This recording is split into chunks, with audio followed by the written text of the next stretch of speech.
Hello everyone. In this video, we will concentrate upon a very important concept in modern electronic structure theory, that is the basis sets. Usually, while we working with your molecule using Gaussian, in most method requires a basis sets to be specified.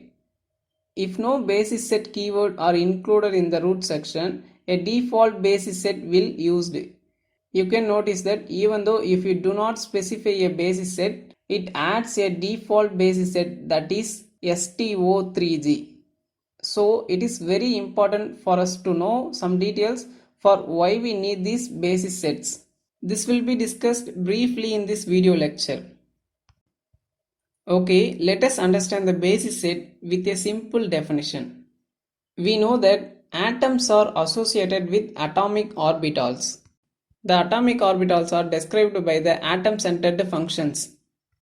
These atom-centered functions are collectively called as basis function, and the collection of basis function are called basis sets.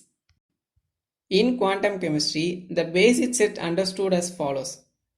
Basis set are the approximate representation of the atomic orbitals that help us to calculate the molecular orbital using the linear combination of atomic orbital approximation, where the orbitals are built using a set of particle function. Okay, let's understand this more clearly. A basis set can be simply understood as follows. The total electronic wave function of a molecule is given using a slated determinantal wave function. These molecular orbitals are constructed by taking linear combination of atomic orbitals as shown here.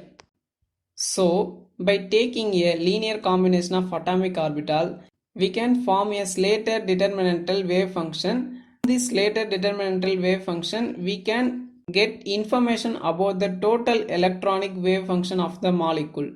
So, if you want the electronic wave function, you start from taking linear combination of atomic orbitals. Each molecular orbital wave function can be constructed using the combination of atomic orbital functions, where phi1, phi2, phi3 are the atomic orbital functions in which each of them are multiplied with the molecular coefficient C1, C2 and C3. Hence, a set of these atomic orbital functions are called as basis sets. So, here the atomic orbital function phi for all atomic orbitals is your basis set to find your molecular orbital wave functions, because the atomic orbital function gives contribution in each molecular orbital function. So, till now we understood that the atomic orbital function is associated with the electronic wave function. So we can infer that as we change the atomic orbital function, the electronic wave function is also changes. So by now we are aware that the set of atomic orbital function are basis set.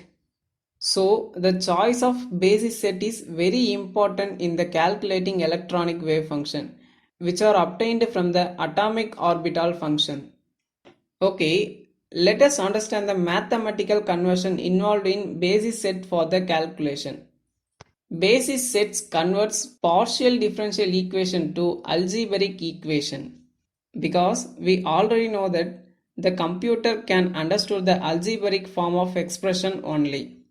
If you go for larger basis set, it requires higher computational cost, like it requires a fast processor and even more sophisticated computer system. Then you get the better approximation to the atomic orbitals. So in order to make it cost effective and easy access, so the basis sets must be designed very carefully. Remember in this point, which we will be using further in this basis set concept, the atomic orbitals like 1s, 2s, 2p and etc. are represented in terms of Gaussians, where Gaussian are the function used as atomic orbital in linear combination of atomic orbital method. Okay, now the basis sets are classified into two types. There are minimal basis set and extended basis set. The minimal basis set include STO and STONG, where STO means slater type orbitals and Nz represent the number of Gaussian we used. Remember what I told before, that the atomic orbitals are represented in the terms of Gaussian. And the extended basis sets include split valence, polarized set, diffused set, zeta, double zeta, triple zeta, and etc. Here we are not going to discuss all the basis set in detail. We will focus upon understood the basis set which we are used normally while working with our Gaussian program for a simple molecule. Okay, let us understood how the Slater type orbital and Gaussian type orbital are related. The Slater type function involves a parameter, that is e power minus r. Because of this e power minus r term, it is very difficult to evaluate the two electron integral system. So the main difficulty in Slater type orbital is in evaluating the two electron integrals due to the presence of e power minus r term. But this difficulty can be overcome by using Gaussian type orbital. Because here we have a e power minus r square term. With this e power minus r square term, it is very easy to calculate the two electron integrals. This is possible to evaluate easily only with the help of a computer software program. This how Slater type orbital and Gaussian type orbital are distinguished. In Slater type orbitals, the calculation takes tremendous amount of time, whereas Gaussian type of orbitals are much faster than Slater type orbitals. The Slater type orbital calculation are more accurate than Gaussian type orbital calculation. This is how the Slater type orbital and Gaussian type orbital wave function look like. The Slater type orbital wave function has a cusp which tends to infinity along the axis, whereas the Gaussian type orbital wave function is a continuous curve. We know that for a well-behaved wave function, it has a continuous curve. So the Gaussian type orbital wave function holds good over than Slater type orbital wave function, which can be understood from this graph. But we know the Slater type orbital calculation are more accurate than the Gaussian type orbital calculation. Due to some calculation difficulties in Slater type orbital, we go for the Gaussian type orbital to overcome these difficulties. Since Gaussian type orbital calculation can be evaluated easily using a computer, and this can be done by adding several Gaussian type orbitals so that we can mimic the Slater type orbitals accuracy. As the number of Gaussian type orbitals are increased, we can model the Slater type orbital equation in a more better way. When using Gaussian type orbitals to model the Slater type orbitals, the new equation are given in the new name, which are identified as STONG equation, which is Slater type orbital with number of Gaussian. For example, you can see that in STO3G we use 3 Gaussian type orbitals, and STO6G we use 6 Gaussian type orbitals. So far, what we have discussed about the Gaussian type orbital to mimic the Slater type orbital in order to get close accuracy to Slater type orbital can be understood from this graph. The solid line is your Slater type curve. First, we introduce one Gaussian, but it does not meet the reasonable accuracy. Now, I'll increase the number of Gaussian to 2. I can find my results approaching to the reasonable accuracy with Slater type orbital. So, as I increase my Gaussian again, I can understand that closer towards the accuracy. So, I go with 3 Gaussian now for this 1s orbital Slater function. Now the values are more accurate, almost nearing to the Slater type orbital's accuracy. So for the encountered a problem that Slater type orbital are more accurate and it takes longer time to compute the integral using them. But we arrived at the solution by taking the linear combination of n of Gaussian type orbitals like 1g, 2g, 3g, 4g and etc. to mimic the Slater type orbital accuracy. So, as a result, we arrive at a set of new basis set called STONG, which is the combination of n Gaussian to mimic an STO. The minimal basis set. For example, STONG can be defined as follows.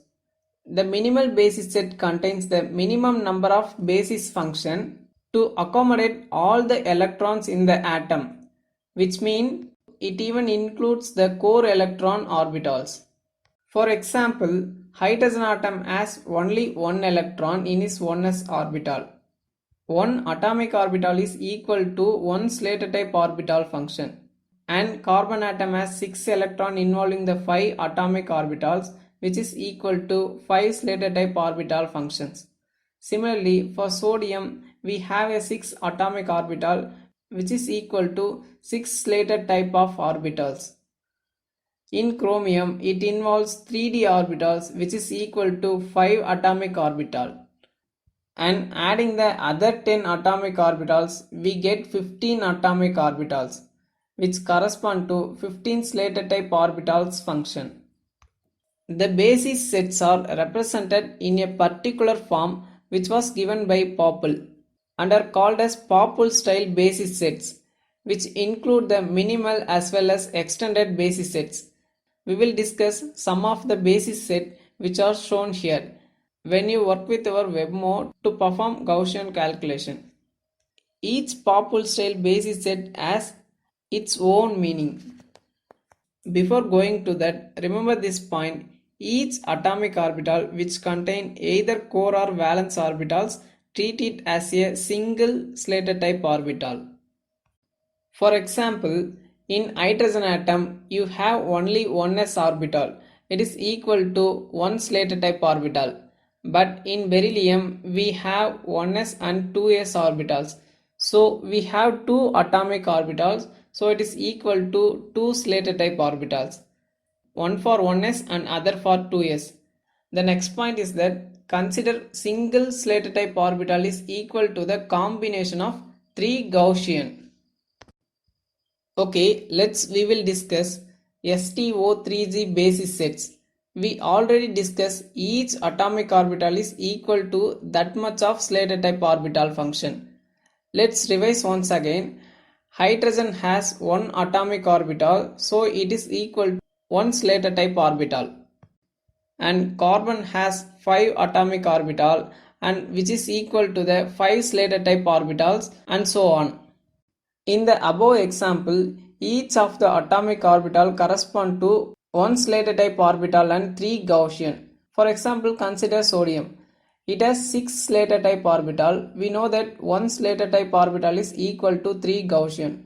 So for sodium, we have 6 into 3, 18 Gaussian primitives. As a whole, it is a simple represented as a Slater type orbital with 3 Gaussian. But one of the disadvantages is that these basis sets did not work well. They did not get answers that were anywhere close to the experimental value. So it is failure. Hence, STO3G is a minimal basis set which can be used for the geometry optimization purpose only. Let's go with the another basis set, that is 321G. The 3 represent the number of Gaussian used to make up the Slater type orbital, which is same as Slater type orbital 3G, that is STO3G. Let's understand what is this 21 mean. Let me take an example of carbon to explain this. The carbon atom involves 1s atomic orbital, which is core orbital, which correspond to 3 Gaussian. The 2s orbital is your valence orbital. There is not just one 2s orbital. There are two orbitals in which one is little smaller and one is little bigger. Therefore, it is made up of 2 Gaussian for bigger one and 1 Gaussian for smaller one. So what is we understood from this? Here the core orbital and valence orbital are differentiated, where the valence orbital is split into two, one with 2 Gaussian and the other with 1 Gaussian. So We call this basis set as split valent basis set, and which comes under the extended basis set. Okay, let's discuss the third basis set, that is 631Z, where 6 represent one Slater type orbital with linear combination of 6 Gaussian rather than 3. And the 31 represent the valence orbital with 3 or 1 Gaussian. Thus, you can notice the split valence idea led to the development of larger basis set, which gave even more better approximation to the atomic orbitals. And the D represent the moving on to the next higher angular momentum orbital, which is called as polarization function. In carbon, if this basis set is used even though if there is no d orbital in carbon, but it adds for the calculation the next orbital after 2pz. In chromium, we have 3d orbitals already present, so adds f orbital for calculation if necessary. I hope this much is enough regarding these basis sets. So we got an excellent information that the linear combination of Gaussian type orbital can be used to mimic the Slater type orbital's accuracy. As we increase the number of Gaussian type orbitals, we get a better approximation to atomic orbitals by considering the split valence idea, polarization idea, and etc. When you go on increasing the number of Gaussian and going to the larger basis set, you need a supercomputer with ample facilities and with an excellent processor.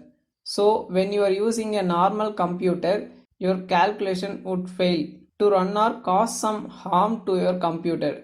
So it is advisable only to use the basis sets like STONZ, 321Z and 631ZD basis sets if you are having a normal computer.